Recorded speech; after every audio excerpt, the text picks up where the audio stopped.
Hi friends, 10th class English lesson a baker from Goa Telugu summary.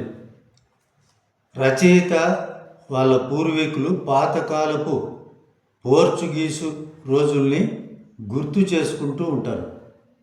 Portuguese వారి కాలం నుండే గోవాలో bread చాలా ప్రఖ్యాతిగాంచింది.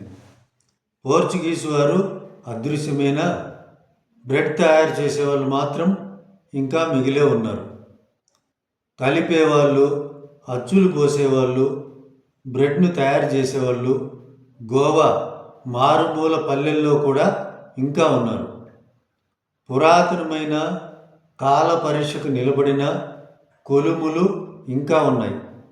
కొలుముల్లోని నిప్పు ఇంకా కొన్ని ప్రదేశాల్లో మండుతూనే ఉంటుంది. తండ్రి చనిపోయిన కొడుకు కుటుంబ వృత్తిని కొనసాగిస్తూనే ఉన్నాడు. ఇప్పటికీ బ్రెడ్ తయారు చేసే వాళ్ళను పాడర్ అంటారు.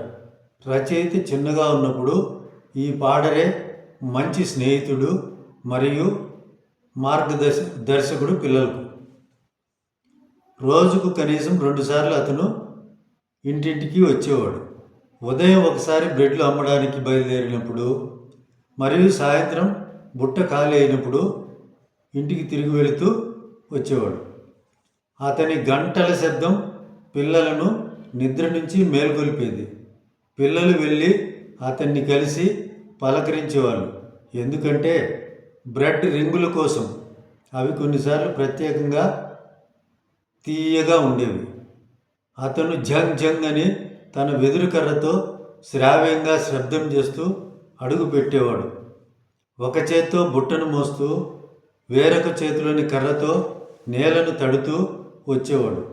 ఇంటి యజమానురాలకు శుభోదయం చెప్పేవాడు. బుట్టను వెదురు కర్రపై నిలబెట్టేవాడు. పిల్లలను ప్రక్కకు నెట్టి బ్రెడ్లను పని మనిషికి ఇచ్చేవాడు. కానీ పిల్లలు గోడలెక్కి ఎలాగోలా బుట్టలోకి తొంగి చూసేవాళ్ళు. బ్రెడ్ నుంచి వచ్చే గాలి రచయితకు ఇంకా గుర్తుందని అంటాడు. పెద్దవాళ్ళకేమో బ్రెడ్ లోవ్స్, పిల్లలకేమో బ్రెడ్ రింగులు. పిల్లలు పళ్ళు తోమకుండానే తినేవాళ్ళు.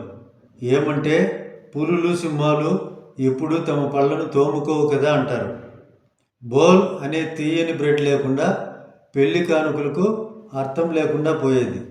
విందు వినోదాలకు కూడా బ్రెడ్ లేకుండా ఆకర్షణ కోల్పోయేవి. కూతురు నిశ్చితార్థానికి శాండ్విచ్ కావాల్సిందే. పండుగలకు బోలినాన్ తప్పనిసరి. కాబట్టి బేకర్ కొలిమి గ్రామానికి తప్పనిసరిగా కావాల్సిందే. బేకర్ ఆ రోజుల్లో కబాయ్ అనే గౌను ధరించేవాడు. రచయిత బాల్యంలో చొక్కా హాఫ్ ప్యాంట్ వేసుకునేవాడు. ఈ రోజుల్లో కూడా ఎవరైనా హాఫ్ ప్యాంట్ వేసుకుంటే బేకర్ లాగా దుస్తులు వేసుకున్నాడు అంటారు. బేకర్ నెలాఖరులో బిల్లులు వసూలు చేసేవాడు. నెలవారీ పద్దును గోడపై పెన్సిల్తో రాసేవాడు. బ్రెడ్లు తయారు చేయడం ఒక లాభదాయకమైన వృత్తి. వాళ్ళ కుటుంబాలు ఎప్పుడూ ఆకలికి అలమటించేవి కావు. వాళ్ళెప్పుడూ సంతోషంగా సుసంపన్నంగా ఉండేవాళ్ళు. వాళ్ళ స్ట్రాంగ్ బాడీ అందుకు నిదర్శనంగా నిలిచేది. ఇప్పుడు కూడా ఎవరైనా పనసపండు లాంటి శరీరాకృతిని కలిగి ఉంటే అతన్ని బేకర్తో పోలుస్తారు. Thank you friends, by.